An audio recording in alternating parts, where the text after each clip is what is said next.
The stage is set for communication. Truly speaking, we might feel like that we communicate all the time. But what is our pattern? How to communicate with compassion? But instead, I would request you to raise your hand if you have ever said, "अरे, तू क्या कर रहा है?" to your sibling in that special tone that could freeze samosas mid-bite. And now, raise your hand if you have ever received that look from your mom. You know the one that says more than 1,000 words, and none of them are good. That stern look from mom, though it's full of silence, but more than 1,000 words. So today, you're going to transform those moments because here's the truth: words are seeds. Speak with compassion, and you will grow kindness. Picture this: it's 7 a.m. Priya is rushing to the college. Her mother is asking about yesterday's missing maths notebook. Her younger brother is hogging the bathroom, and WhatsApp is buzzing with group assignment panic. Sounds familiar? In that chaos, what usually comes out of our mouths? Mummy, please. Bhai, jaldi karna. Guys, why didn't you tell me earlier? We are not bad people. We are just human. But what if I told you that in those exact moments, we have the power to either build bridges or burn them down? So let's talk about the power of tone, timing, and truth.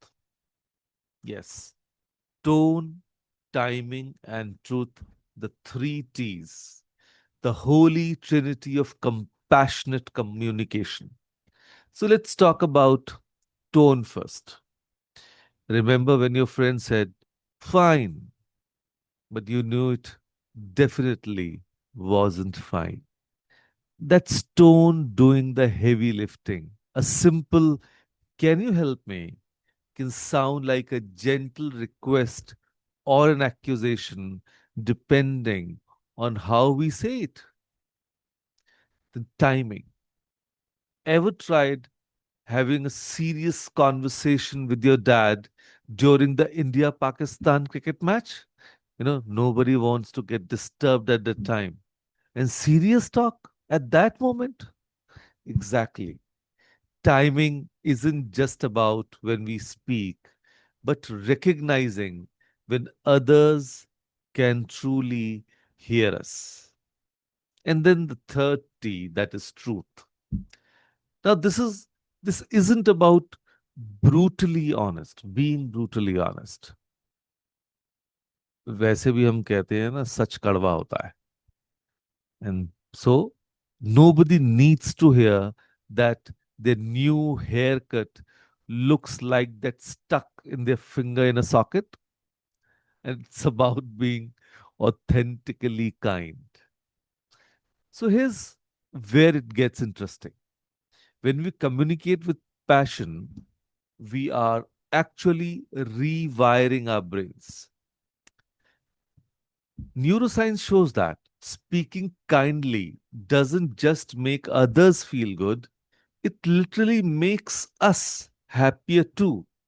It's like getting a discount on happiness every time we choose our words carefully. And there's a magic formula. So let's get practical. Instead of falling into the trap of you always, tu kabhi nahi, but let's try something revolutionary: the compassionate communication formula. That is, when X happened, I felt Y, I need Z. So let me show you this in action. Scenario one: your teammate didn't contribute to the group project, right? So the old way of saying it, you're so irresponsible, you never do your part.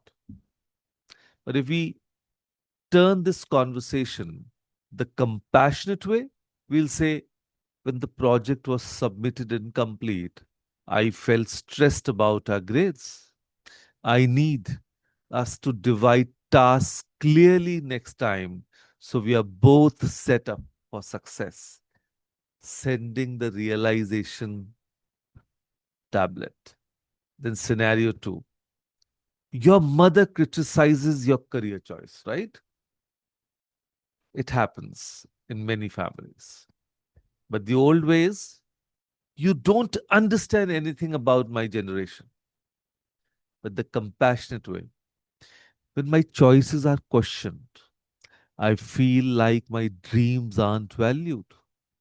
I need your support as I figure out my path, even if it looks different from yours. See the difference? And then scenario number three, your friend constantly cancels plans, right? So you have that one friend. The old ways, you're such a flake. You never keep your commitments, like the complaining way. And the compassionate way, when plans get cancelled last minute, I feel disappointed because I was looking forward to a time together. So I need advance notice if something comes up in a very understanding way. So notice the difference. We are not attacking the person, we are addressing the behavior. We are not assuming intentions, but we are sharing our experience. And for our younger participants, let's be real about teenage life. Your parents might still see you as their little beta or beti, but you're dealing with board exams, peer pressure, social media drama, and figuring out who you want to become. And that's intense. And when your mother says, Beta, phone kam chalao, she's not trying to ruin your life.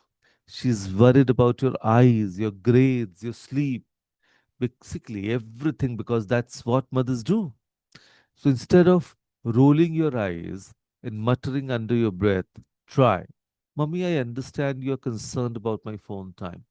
I feel frustrated when I can't connect with my friends. Can we set up specific times when I can use it guilt free? And parents, when your teenage seems to be speaking in grunts and eye rolls, remember, their brains are literally under construction. That whatever might actually mean I am overwhelmed and don't know how to express it.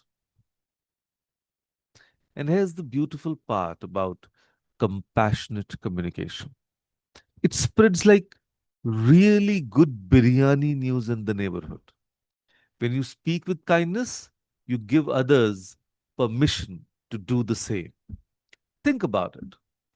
When someone speaks to you with patience and understanding, don't you naturally want to respond the same way? And that's not coincidence. That's compassion creating its own ecosystem.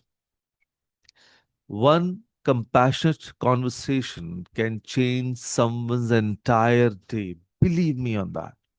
One patient explanation can heal a week old argument. And one, I understand why you're upset, can mend relationships that seemed beyond repair. So, here's your homework. And yes, I am giving you homework, but the fun kind. For the next week, I want you to catch yourself once a day before reacting. Take a breath, ask yourself, how can I say this with kindness? Use a formula. When X, I felt Y, I need Z. So pick one relationship. Maybe your sibling, your mother, your friend, your spouse, or even that classmate who annoys you. And choose compassion over criticism just once and watch what happens. So, in a world that often feels divided, your voice can be a bridge. In families that sometimes feel like battlegrounds, your words can be peace treaties. In friendships that face misunderstandings, your compassion can be the healing balm. And remember, words are seeds. Every conversation is a chance to plant something beautiful. So go ahead, plant kindness, water it with patience, and watch your relationships bloom into something extraordinary. And with that thought, thank you. Thank you for listening today. Thank you, everyone, for joining. Thank you. Thank you so much, Kapil sir.